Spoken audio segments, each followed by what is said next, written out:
السلام علیکم اللہ والوں، کیسے ہیں آپ لوگ؟ امید ہے ایمان اور صحت کی بہترین حالتوں میں ہوں گے۔ اللہم افتح علینا حکمتی کا وانشر علینا رحمتی کا یا ذی الجلال والاکرام۔ رب کے پاس لوٹ جانا ہے، آخرت جنت ہمارا میکہ ہے۔ ہم آدم علیہ السلام کی اولاد، حضرت آدم علیہ السلام جنت سے آئے تھے۔ دنیا میں رہ کر ہمیں جنت میں جانے کے لیے کوشش کرنی ہے، ایسے اعمال کرنے ہیں جس سے اجر و ثواب ملے۔ سورہ بقرہ آیت نمبر 38۔ بسم اللہ الرحمن الرحیم۔ قُلْ اهْبِطُوا مِنْهَا جَمِيعًا فَإِمَّا يَأْتِيَنَّكُم مِّنِّي هُدًى فَمَن تَبِعَ هُدَايَ فَلَا خَوْفٌ عَلَيْهِمْ وَلَا هُمْ يَحْزَنُونَ۔ ہم نے کہا تم سب یہاں سے اتر جاؤ، پھر جو میری طرف سے کوئی ہدایت تمہارے پاس پہنچے تو جو لوگ میری اس ہدایت کی پیروی کریں گے ان کے لیے کسی خوف اور رنج کا موقع نہ ہوگا۔ زمین میں بھیجنے سے پہلے آدم علیہ السلام کو جنت کی نعمتوں کا مشاہدہ کروایا تاکہ وہ دنیا میں جا کر اپنی منزل جنت کو یاد رکھیں۔ اس لیے انسانوں کی رہنمائی کے لیے رب العزت نے رسول بھیجے، آسمانی کتابیں آئیں۔ پرانی آسمانی کتابیں لوگوں نے تبدیل کر دیں، اس لیے وہ قابل قبول نہیں۔ اب قیامت تک کے لیے آخری آسمانی کتاب قرآن مجید ہے۔ جنت میں جانا چاہتے ہو تو قرآن و سنت کے مطابق زندگی گزارو، چاہتے ہو دنیا میں خوف اور غم نہ ہو تو قرآن اور سنت کو اپنی زندگی میں شامل کر لو۔ واپسی کے دو ہی راستے ہیں، ایک ہدایت کا صراط مستقیم جو سیدھا جنت میں جاتا ہے۔ اللہ تعالی ہم سب کو جنت میں پہنچائے، آمین۔ خوف اور غم سے بچنے کے لیے ہمیں کیا کرنا چاہیے؟ وحی الہی، قرآن مجید اور احادیث و سنت کو اپنانا چاہیے، یعنی شریعت کو اپنانا چاہیے۔ نبی صلی اللہ علیہ وسلم اور کتاب کو جس نے تھام لیا، ان کی پیروی کی، وہ جنت لوٹ جائے گا۔ دنیا سسرال ہے، جنت میکہ ہے۔ نیک اعمال موجود ہوئے، امتحان پاس ہو گیا تو لینے کے لیے رحمت کے فرشتے آئیں گے، خوشی خوشی سلامن سلامن لے کر جائیں گے۔ جانے والا بھی خوش، لے جانے والا بھی خوش۔ بڑا اچھا گھر ہے متقیوں کا، ہمیشہ قیام کی جنتیں جن میں داخل ہوں گے، نیچے نہریں بہہ رہی ہوں گی اور سب کچھ عین ان کی خواہش کے مطابق ہوگا۔ یہ جزا دیتا ہے اللہ متقیوں کو۔ اللہ سے ڈر کر اس کی ناراضگی سے بچتے ہوئے زندگی بسر کرنے والوں کو، ان متقیوں کو جن کی روحیں پاکیزگی کی حالت میں اعمال، اخلاق، کردار کی پاکیزگی کے مطابق قرآن اور سنت کے مطابق گزری، جب ملائکہ ان کی روح قبض کرتے ہیں تو کہتے ہیں سلام ہو تم پر، جاؤ جنت میں اپنے اعمال کے بدلے۔ سورہ نحل آیت نمبر 31 اور 32۔ جنت عدن يدخلونها تجری من تحتها الانہار لهم فیہا ما یشاءون کذالک یجزی اللہ المتقین الذین تتوفاہم الملائکۃ طیبین یقولون سلام علیکم ادخلوا الجنۃ بما کنتم تعملون۔ بڑا اچھا گھر ہے متقیوں کا، دائمی قیام کی جنتیں جن میں وہ داخل ہوں گے، نیچے نہریں بہہ رہی ہوں گی، سب کچھ وہاں عین ان کی خواہش کے مطابق ہوگا۔ یہ جزا دیتا ہے اللہ متقیوں کو، ان متقیوں کو جن کی روحیں پاکیزگی کی حالت میں جب ملائکہ روح قبض کرتے ہیں تو کہتے ہیں سلام ہو تم پر، جاؤ جنت میں اپنے اعمال کے بدلے۔ نیک روح کی واپسی۔ طویل حدیث ہے مسند احمد اور ابو داؤد کی کہ آپ صلی اللہ علیہ وسلم نے فرمایا جب بندہ مومن کی موت کا وقت آتا ہے تو اس کی طرف آسمان سے فرشتے اترتے ہیں جن کے چہرے نہایت ہی روشن ہوتے ہیں، ان کے پاس جنت سے لایا ہوا کفن اور خوشبو ہوتی ہے۔ وہ مرنے والے کے قریب جہاں تک اس کی نگاہ جاتی ہے بیٹھ جاتے ہیں۔ اس کے بعد ملک الموت آتا ہے، اس کے سر کی طرف بیٹھ جاتا ہے اور کہتا ہے اے اللہ کے ذکر سے آرام پائے ہوئے نفس، اللہ کی مغفرت اور رضامندی کی طرف نکل آ۔ تو روح اس طرح نکل آتی ہے جیسے مشکیزہ، جو پہلے زمانے میں استعمال ہوتا تھا، چمڑے کا بنا ہوا ہوتا تھا اور اس میں پانی بھر کے محفوظ کیا جاتا تھا۔ تو جیسے مشکیزے کے منہ سے پانی کا قطرہ نکلتا ہے آسانی کے ساتھ، اسی طرح ملک الموت اس کی روح کو لیتا ہے آسانی سے، پھر فوراً ہی دوسرے فرشتے اس کے ہاتھ سے روح کو لیتے ہیں، اس کو اس کفن اور خوشبو میں رکھتے ہیں جو وہ جنت سے لائے ہوئے ہوتے ہیں۔ پھر وہ اس روح کو آسمان کی طرف لے جاتے ہیں۔ زمین اور آسمان کے درمیان فرشتوں کی جس فرشتوں کے پاس سے گزر ہوتا ہے تو فرشتے کہتے ہیں کہ یہ اچھی اور پاک روح کون ہے، پوچھتے ہیں فرشتے، تو روح لے جانے والے فرشتے کہتے ہیں یہ فلاں ابن فلاں ہیں، اس کو بڑے اچھے تعظیمی ناموں کے ساتھ یاد کرتے ہیں، یہاں تک کہ اس کو لے کر آسمان دنیا تک پہنچتے ہیں، اس کے لیے آسمان کا دروازہ کھلواتے ہیں، پھر ہر آسمان کے مقرب فرشتے اس کو اگلے آسمان تک پہنچاتے ہیں، یہاں تک کہ اس کو 7ویں آسمان تک پہنچا دیتے ہیں۔ پھر اللہ تعالیٰ فرماتا ہے کہ میرے بندے کا نامہ اعمال علیین میں لکھ دو، بلند پایا لوگوں کا دفتر ہے یہ علیین، کیونکہ دفتر میں فائلیں رکھی ہوتی ہیں، تو اسی طرح وہاں علیین میں بھی نیک لوگوں کی فائلیں رکھی ہوں گی۔ پھر اس کو زمین کی طرف لوٹا دو، کیونکہ میں نے اسی سے اس کو پیدا کیا ہے، اسی میں لوٹاؤں گا اور اسی سے اس کو نکالوں گا۔ پھر اس کی روح کو اس کے بدن میں لوٹایا جاتا ہے۔ پھر اس کے پاس 2 فرشتے آتے ہیں، اس کو قبر میں بٹھاتے ہیں اور اس سے پوچھتے ہیں تیرا رب کون ہے؟ وہ کہتا ہے اللہ میرا رب ہے۔ پھر پوچھتے ہیں تیرا دین کیا ہے؟ وہ کہتا ہے میرا دین اسلام ہے۔ پھر پوچھتے ہیں یہ شخص کون ہے جس نے قرآن تمہیں سمجھایا؟ وہ کہتا ہے یہ رسول صلی اللہ علیہ وسلم ہے۔ پھر اس سے پوچھتے ہیں تجھے کیسے معلوم ہوا کہ وہ اللہ کے رسول ہیں؟ وہ کہتا ہے میں نے اللہ کی کتاب پڑھی، اس پر ایمان لایا، اس کو سچا سمجھا۔ پھر ایک پکارنے والا آسمان سے پکارتا ہے میرا بندہ سچا ہے، اس کے لیے جنت کا بستر بچھاؤ، اس کو جنت کا لباس پہناؤ، اس کے لیے جنت کی طرف دروازہ کھول دو، اس کو جنت کی ہوا اور خوشبو آتی رہے گی۔ پھر اس کی قبر کو کشادہ کر دیا جاتا ہے۔ اس کے بعد اس کے پاس ایک خوبصورت آدمی پاکیزہ اور معطر خوشبو والا لباس پہنے ہوئے آتا ہے، تو خوش ہو کر اور کہتا ہے تو خوش ہو کہ اللہ نے تیرے لیے آسانی کر دی۔ صاحب قبر پوچھتا ہے کہ تو کون ہے؟ تیرے دیکھنے سے راحت اور خوشی حاصل ہو رہی ہے۔ تو وہ کہتا ہے کہ میں تیرا نیک عمل ہوں۔ صاحب قبر کہتا ہے اے اللہ قیامت قائم کر تاکہ میں اپنے اہل عیال کو مل سکوں۔ یہ نبی صلی اللہ علیہ وسلم اپنی زبان مبارکہ سے واپسی کے سفر کے تمام مراحل جو ایک نیک انسان کو طے کرنا ہے بیان فرما رہے ہیں۔ المیہ یہ ہے کہ یہ ہماری تعلیم، اسناد، ڈگریوں کا حصہ نہیں، اتنی بڑی حقیقت سے ہم لا علم ہیں کہ موت کے آگے کیا ہے۔ دوسرا راستہ گمراہی کا ہے، جو اس راستے پر چلا وہ جہنم کی آگ میں جائے گا۔ سورہ بقرہ کی آیت نمبر 39 میں رب العزت فرماتے ہیں والذین کفروا وکذبوا بآیاتنا اولئک اصحاب النار ہم فیہا خالدون۔ اور جو اس کو قبول کرنے سے انکار کریں اللہ کی اور ہماری آیات کو جھٹلائیں گے وہ آگ میں جانے والے ہیں جہاں وہ خالدون ہمیشہ رہیں گے۔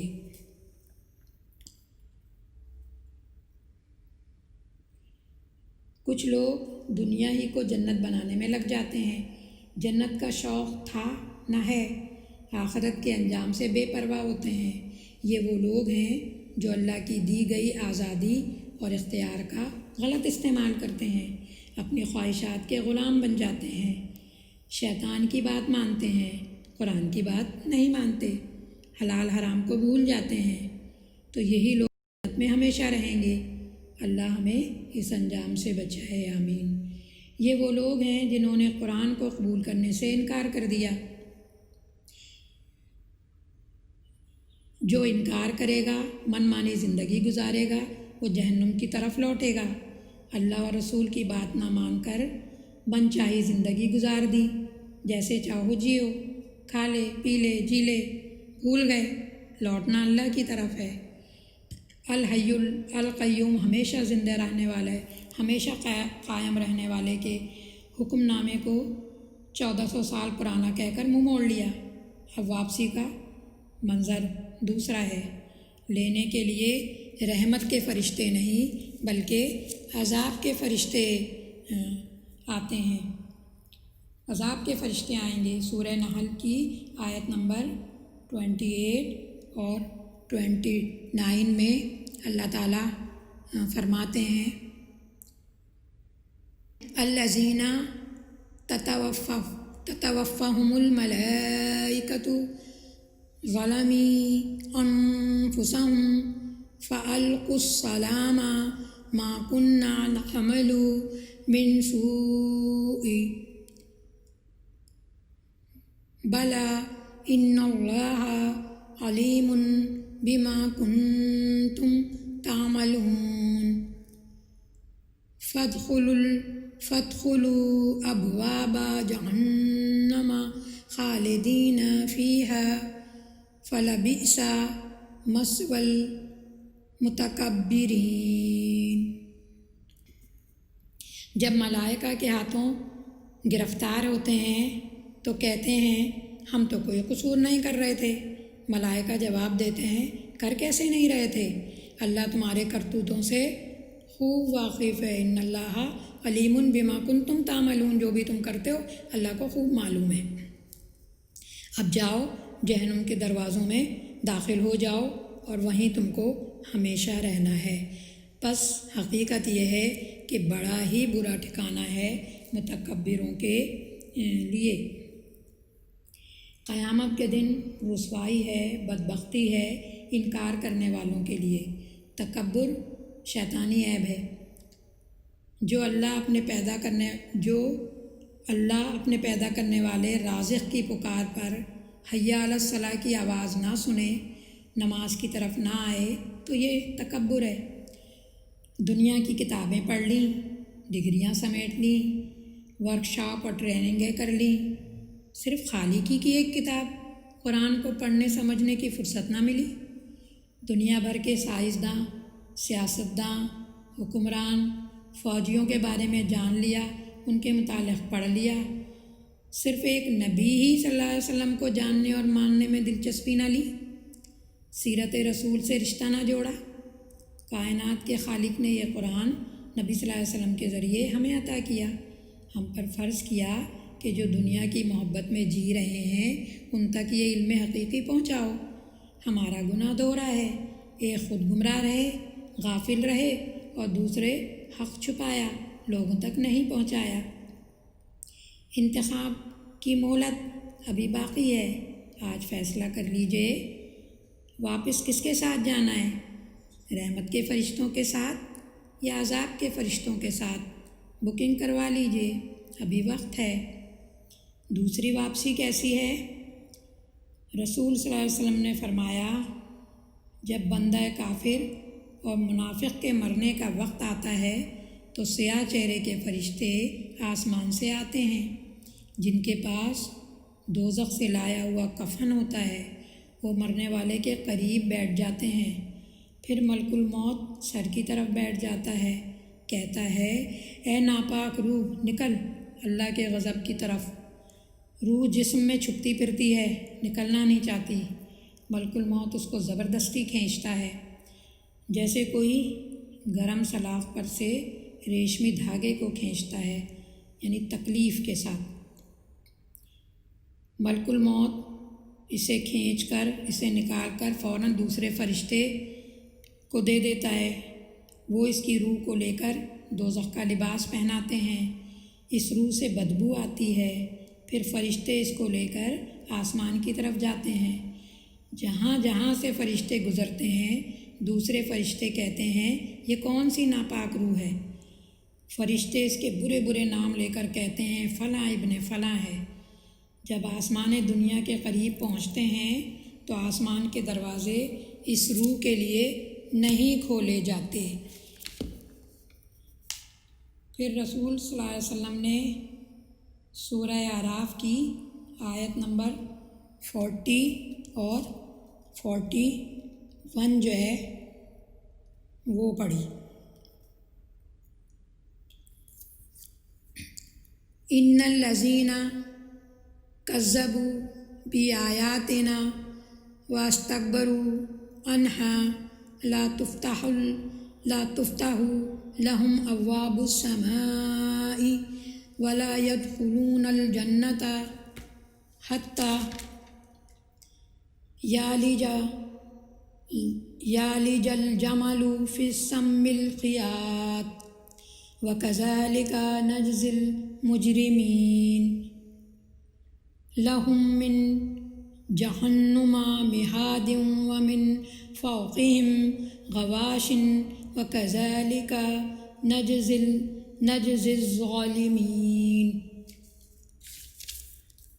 یقین جانو جن لوگوں نے ہماری آیات کو جھٹلایا ہے، اس کو نہیں مانا ہے، ان کے مقابلے میں سرکشی کی ہے، ان کے لیے آسمان کے دروازے ہرگز نہ کھولے جائیں گے۔ ان کا جنت میں جانا اتنا ہی ناممکن ہے جتنا سوئی کے ناکے سے اونٹ کا گزرنا۔ جمل اونٹ کو کہتے ہیں۔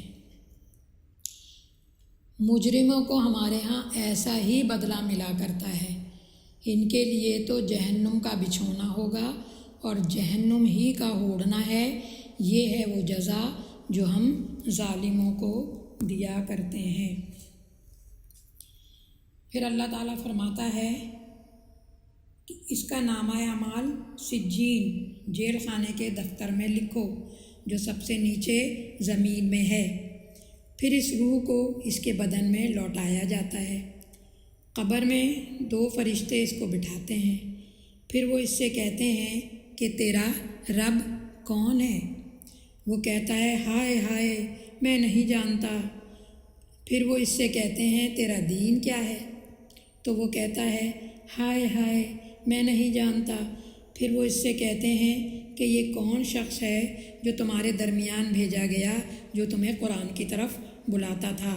تو وہ کہتے ہیں ہائے ہائے میں نہیں جانتا۔ آسمان سے پکارنے والا پکارتا ہے اس بندے نے جھوٹ کہا، اس کے لیے آگ کا فرش بچھاؤ، اس کو آگ کا لباس پہناؤ، اس کے لیے دوزخ کی جانب دروازے کھول دو، اس سے دوزخ کی گرمی آتی رہے۔ اس کی قبر کو تنگ کر دیا جاتا ہے یہاں تک کہ اس کی پسلیاں ایک دوسرے میں دب جاتی ہیں۔ ایک شخص آتا ہے بدبودار لباس پہنے، بد شکل، وہ کہتا ہے تو ناخوش ہو، یہ تیرا وہ دن ہے جس کا تجھ سے وعدہ کیا گیا تھا۔ وہ پوچھتا ہے تو کون ہے جو برائی لے کر آیا ہے؟ تو وہ کہتا ہے کہ میں تیرا برا عمل ہوں۔